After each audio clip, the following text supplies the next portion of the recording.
Last time we talked, we went over shoulder stability. Today we're going to be going over something that we want even more than handstand push-ups, abs, or to be more specific, midline stability, which is super important, and we're going to be going upside down on that wall and knocking out those handstand push-ups. Why? Because the last thing you want is to be broken at the hips when you're upside down. It just won't be efficient with your handstand push-ups. Now, not only are we going to benefit on the handstand, it's also going to help us everywhere else, because when we have weak hip flexors and weak abs, it could cause pain in the shoulders, back, and hips. Because if these muscles are weak, those muscles have to compensate when we do certain movements like a back squat. So having a strong abs and strong hip flexors will keep us pain-free and reduce our risk of injury. Now, the movements that we're going to be going over are specific to gymnastics.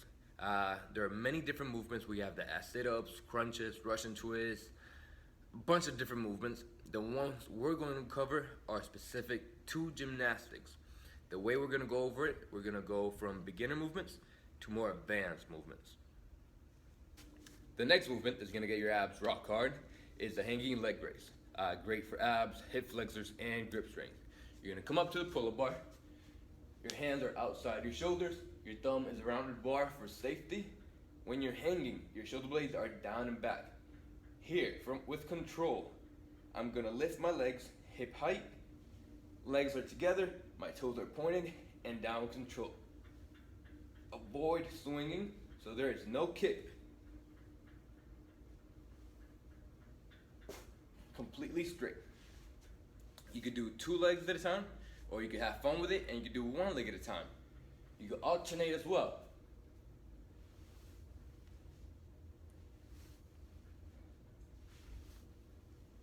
Control your swinging.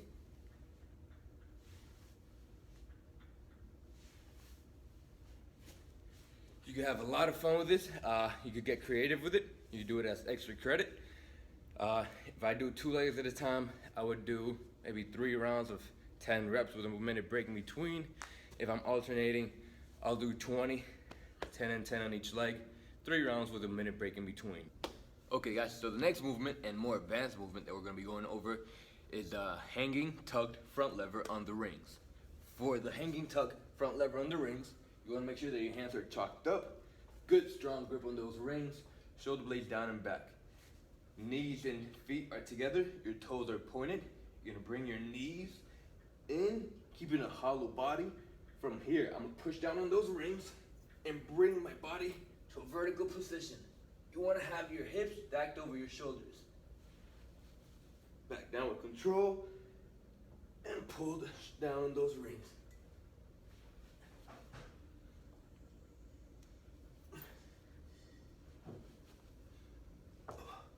And those are the front lever raises. Once you can play around with those a little bit, I would recommend just practicing. I wouldn't give myself prescribed reps or sets. I would just give myself 5 to 10 minutes just to play around with it, try to master the movement. You could also practice holding it. You would lift yourself up to that vertical position, hips stacked over your shoulders, and from here, with control, you're gonna push down. Once you're horizontal with the ground, you would hold.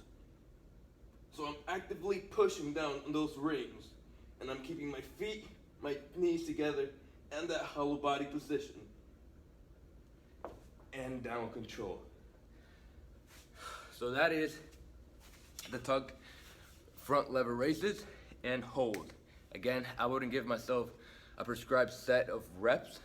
I would just give myself 5 to 10 minutes, just play around with it. Just finished working out and coaching in class, that's why I'm dressed differently.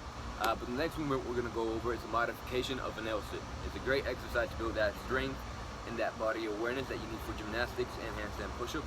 You can do this on a chair, on a box, or in a tire. Basically anything that you can sit on and put your hands on. For the movement, your arms are gonna be locked out, your legs are gonna be together. You're gonna push your shoulders down on the tire or whatever you're sitting on, knees into your chest, and you're gonna lift your butt off your seat. From here, you hold. You also have to actively balance it out because it's easy to lose control and fall forward. or you can fall backward as well. The way I would do this would be, I would give myself 5 to 7 minutes, and I would just accumulate as much time as possible. I would hold anywhere from 10 to 20 seconds with 30 to 40 second rest in between. Again, great exercise to do after class or at home. I highly recommend it.